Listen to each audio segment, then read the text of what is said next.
الحمدللہ آج کے اس پروگرام کا عنوان ہے ڈالر کا ڈاکہ اور اس کا حل 76واں حصہ۔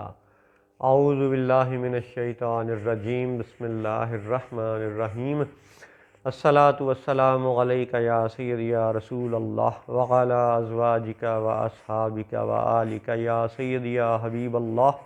الحمدللہ لاہور شہر میں آج بروز ہفتہ 27 مئی 2023 عیسوی کا دن ہے۔ پچھلے پروگراموں میں یہ بات ہو چکی کہ مسلمان دنیا کے حکمران لوگوں کے بھی مجرم ہیں اور اللہ و رسول کے بھی مجرم ہیں، اس بات پر کہ بیت المال کا نظام جو صدیوں سے قائم تھا، اس بیت المال کو یعنی بلا سود بینکاری کے نظام کو چھوڑ کر یا کھڈے لائن لگا کر تمام قوموں پر سودی بینکاری کا نظام مسلط کرنے والے یہ حکمران دراصل ظالم ہیں، سود خور ہیں، سود کو قوموں پر مسلط کرنے والے ہیں، الہامی کتابوں سے دغا کرنے والے ہیں، بے وفائی کرنے والے ہیں، قرآن سے بے وفائی کرنے والے ہیں، اللہ و رسول کے بھی مجرم ہیں۔ تو یہ تھا مسلمانوں کا ذکر جو پچھلے پروگراموں میں ہو چکا کہ بیت المال جب صدیوں سے موجود تھا تو پھر انہوں نے سودی بینک کیوں کھڑے کیے، اس بات پر یہ مجرم ہیں۔ کیا یہ مجرم صرف مسلمان حکمران ہیں؟ نہیں، ایسا نہیں ہے۔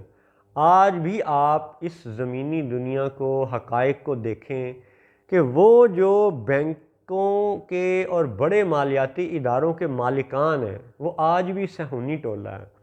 کسی جگہ وہ عیسائیت کا لبادہ اوڑے بیٹھا ہے، کسی جگہ وہ یہودیت کا لبادہ اوڑے بیٹھا ہے، اور بنی اسرائیل میں سے ہونا ان کا دعویٰ ہے، جودائزم ان کا دعویٰ ہے۔ اور حقیقت یہ ہے کہ بیت المال کے حوالے سے وہ بھی لوگوں کے مجرم ہیں، وہ بھی اللہ و رسول کے مجرم ہیں، وہ بھی داؤد علیہ السلام کے مجرم ہیں۔ داؤد علیہ السلام سے بے وفائی کرنے والے وہ لوگ بھی ہیں۔ وہ اس طرح سے کہ بیت المال کا تصور صرف مسلمانوں کے ہاں نہیں ہے، ان کے ہاں بھی تھا اور ہے۔ آج بھی آپ کسی بھی سرچ انجن کے ذریعے انٹرنیٹ پر سرچ کریں تو آپ کو کامن ویلتھ لکھنے سے پتہ چلے گا کہ کامن ویلتھ ایک بہت بڑا ایک ادارہ، آرگنائزیشن ہے، برطانیہ کی طرف سے اس کو شروع کیا گیا جب وہ ساری دنیا پہ حاکم بنا بندوق کے زور پہ، تو اس نے کامن ویلتھ کا بھی ایک نظام متعارف کروایا۔ آج 2023 عیسوی میں بھی اس کامن ویلتھ کے 50 سے زیادہ ممبر ممالک ہیں، جن میں سے بہت سے مسلمان ممالک بھی ہیں۔ تو کامن ویلتھ کیا مطلب ہوا؟ کامن ویلتھ کا اس کی آپ تاریخ، ہسٹری دیکھیں تو اس کا تعلق بھی حضرت داؤد علیہ السلام سے جا کے جڑتا ہے، اسی ریاست فلسطین سے جڑتا ہے جہاں پہ داؤد علیہ السلام کی خلافت قائم تھی۔ اور معاملہ یہ تھا کہ آپ حضرت داؤد علیہ السلام کی روایات کو اسرائیلی روایات میں سے دیکھیں یا قرآن اور حدیث میں سے دیکھیں، تصور کیا ہے، لفظی ترجمے پر ہی غور کر لیں۔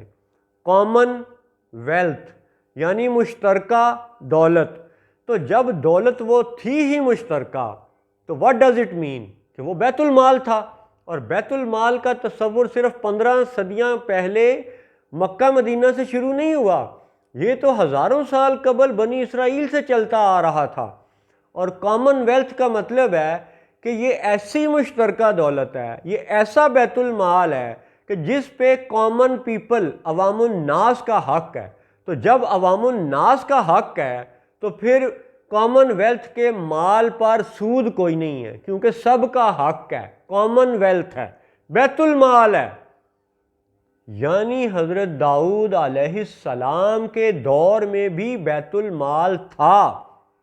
اور ایک اہم واقعہ کیا ہوا کہ حضرت داؤد علیہ السلام وہ اپنی اس دور خلافت میں اپنے بیوی بچوں، گھر والوں کے اخراجات کے لیے بیت المال میں سے کچھ وظیفہ لے لیا کرتے تھے۔ تو ایک مرتبہ وہ جا رہے تھے تو سر راہ ایک شخص سے ملاقات ہوئی۔ اب ایک روایت میں ہے کہ وہ شخص ایک آدمی تھا۔ دوسری روایت میں یہ ذکر ملتا ہے کہ وہ فرشتہ بصورت انسان تھا، لیکن دونوں صورتوں میں اس شخص کی جب حضرت داؤد علیہ السلام سے گفتگو ہوئی تو بات چیت کرنے پر اس شخص نے حضرت داؤد علیہ السلام کی خدمت میں عرض کیا کہ اگر داؤد علیہ السلام بیت المال سے وظیفہ لینا چھوڑ دیں تو کیا ہی اچھی بات ہو۔ اس پر حضرت داؤد علیہ السلام نے اللہ تعالیٰ کی بارگاہ میں یہ عرض کی کہ یا اللہ میرے لیے کوئی ایسا وسیلہ بنا دے کہ میں اس بیت المال سے بری ہو جاؤں، آزاد ہو جاؤں، اس سے میں وظیفہ نہ لیا کروں۔ تو پھر اللہ تعالیٰ نے حضرت داؤد علیہ السلام کے لیے لوہا نرم کر دیا، اور پھر وہ اس لوہے سے زرہیں بنانا شروع ہو گئے۔ وہ زرہ جو سینے پہ لوہے کی چادر کی طرح پہن لی جاتی تھی تاکہ تلوار کا زخم نہ لگے، تو زرہیں بنانا یہ حضرت داؤد علیہ السلام کا پیشہ تھا۔ یعنی بنیادی طور پہ ہم کہہ سکتے ہیں کہ پیشے کے لحاظ سے وہ لوہار بھی تھے۔ تو جب انہوں نے زرہیں بنانے کا وہ معاملہ اختیار کیا تو اللہ تعالیٰ نے ان کے کاروبار میں اتنی برکت دی کہ وہ بیت المال سے غنی ہو گئے، وظیفہ لینا چھوڑ دیا۔ اس میں سبق کیا ہے؟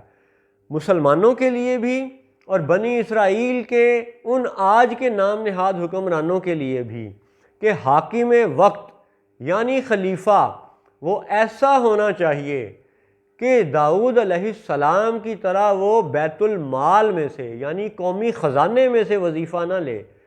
اور ہو کیا رہا ہے کہ آج کی مسلمان دنیا میں اور آج کی نام نہاد بنی اسرائیل کی دنیا میں دونوں حکمران آپ دیکھ لیں کہ ہر طرف سے وہ قومی خزانے ہی کو چوس رہے ہیں، عوام ہی کا خون چوس رہے ہیں مختلف شکلوں میں، اور وہ اپنا حق سمجھتے ہیں کہ جی ہم آل سعود ہیں، جی ہم جی بنی اسرائیل والے ہیں، ہم جی فلسطین کے حاکم ہیں۔ اچھا جی، تو یہ تو آپ دیکھو کہ تاریخ میں حضرت داؤد علیہ السلام کا ذکر قرآن پاک میں کیسے ہے۔ آپ جا کے بنی اسرائیل والوں اپنی زبور دیکھو جیسی بھی وہ آج موجود ہے، دیکھو اپنا جوئش انسائکلوپیڈیا دیکھو، اور اے مسلمانوں تم جا کے قرآن دیکھو۔ تو قرآن میں سے ایک حوالہ آپ کے لیے پیش خدمت ہے، 34 نمبر سورت 10ویں اور 11ویں آیت سورہ سبا۔ اعوذ باللہ من الشیطان الرجیم وَلَقَدْ آتَيْنَا دَاوُودَ مِنَّا فَضْلًا یا جبال اوبی مَعَهُ وَالطَّيْرَ وَأَلَنَّا لَهُ الْحَدِيدَ أَنِ اعْمَلْ سَابِغَاتٍ وَقَدِّرْ فِي السَّرْدِ وَاعْمَلُوا صَالِحًا إِنِّي بِمَا تَعْمَلُونَ بَصِيرٌ۔ اور بے شک ہم نے داؤد کو اپنا بڑا فضل دیا، اے پہاڑوں اس کے ساتھ اللہ کی طرف رجوع کرو، اور اے پرندوں، اور ہم نے اس کے لیے لوہا نرم کیا، وَأَلَنَّا لَهُ الْحَدِيدَ أَنِ اعْمَلْ سَابِغَاتٍ وَقَدِّرْ کہ وسیع زرہیں بنا اور بنانے میں اندازے کا لحاظ رکھ، اور تم سب نیکی کرو، بے شک میں تمہارے کام دیکھ رہا ہوں۔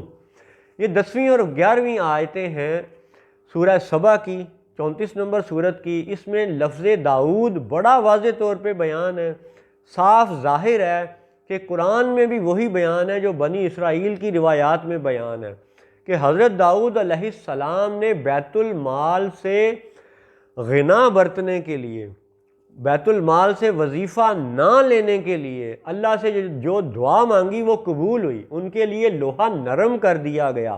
وَأَلَنَّا لَهُ الْحَدِيدَ، حدید لوہے کو کہتے ہیں۔ تو اب آپ یہ دیکھیں کہ قرآن ہمارے لیے ثبوت ہے کہ داؤد علیہ السلام کے لیے لوہا نرم کیا گیا۔ کیوں؟ تاکہ وہ بیت المال سے غنی ہو جائیں، وہاں سے وظیفہ نہ لیا کریں۔ اب اس سارے سیاق و سباق میں آج آپ دیکھیں کہ آج ہو کیا رہا ہے۔ مکہ کے حاکم وہ بھی زیر زمین خزانوں کے مالک بنے بیٹھے ہیں۔ سعودیہ کے زیر زمین خزانے جتنے بھی ہیں، وہ سونا ہے، چاندی ہے، تانبا ہے، ایلومینیم ہے، وہ پٹرول ہے، کچھ بھی ہے، ان سب پہ یہ آل سعود قابض ہیں۔ اور ادھر یہ فلسطین پہ یہ جو نام نہاد ٹولہ اس وقت اسرائیلی ریاست بنائے بیٹھا ہے، ان کا کردار کیا ہے؟